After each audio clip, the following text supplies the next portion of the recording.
Salam sejahtera untuk kita semuanya. Ringkasan pelajaran kita hari Kamis 7 Juli 2022 dengan judul Cawan Lebur Kedewasaan. Ayat inti kita pada saat ini diambil di dalam 2 Korintus 12 ayat yang ke-7. Dan supaya aku jangan meninggikan diri karena pernyataan-pernyataan yang luar biasa itu, maka aku diberi suatu duri di dalam dagingku, yaitu seorang utusan iblis untuk mengecoh aku, supaya aku jangan meninggikan diri. Iblis datang kepada kita dengan satu maksud, supaya kita berjaga-jaga, supaya kita jangan meninggikan diri. Paulus menuliskan di dalam 2 Korintus 12 ayat 7 bahwa supaya kita jangan meninggikan diri, maka iblis itu datang untuk mengecoh.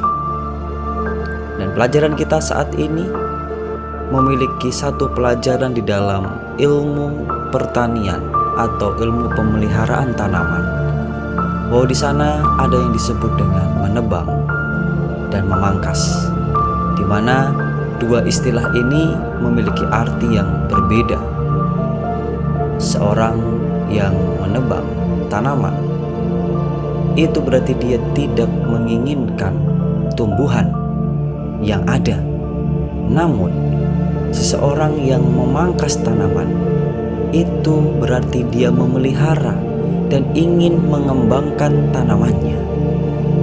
Ketika kita ingin menebang pohon atau memangkas tanaman, pastinya kita membutuhkan satu alat, dan senjata itu kita gunakan untuk memangkas dan memotong.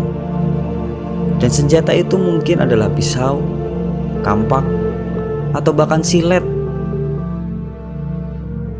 Dalam konteks spiritual, jika seseorang berdoa hanya untuk berkat-berkat Tuhan supaya melimpah, agar dirinya diberkati oleh kelimpahan, maka berarti dia menggunakan silet untuk memotong pohon. Kemudian kita berbicara di dalam pelajaran kita mengenai duri di dalam daging. Apakah maksud dari Paulus mengenai duri itu? Ya, Paulus mendapatkan serangan yang bertubi-tubi dari musuh, sehingga ia kesulitan dalam pelayanannya. Dan hal itu sebenarnya adalah sebuah masalah di dalam Paulus itu sendiri. Tetapi Paulus percaya bahwa durinya diberikan kepadanya memiliki maksud supaya ia tidak meninggikan diri.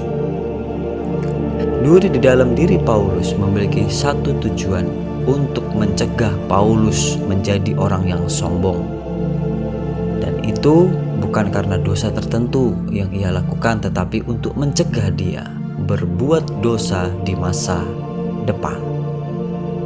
Paulus sadar bahwa ia memiliki kelemahan terhadap dosa, dan duri itu dapat mencegah dirinya untuk berbuat dosa. Paulus terima duri itu karena justru dengan hal itu, dengan kelemahannya, ia dikuatkan. Dan kasih karunia Tuhan justru malah melimpah-limpah di dalam kelemahan daripada Paulus.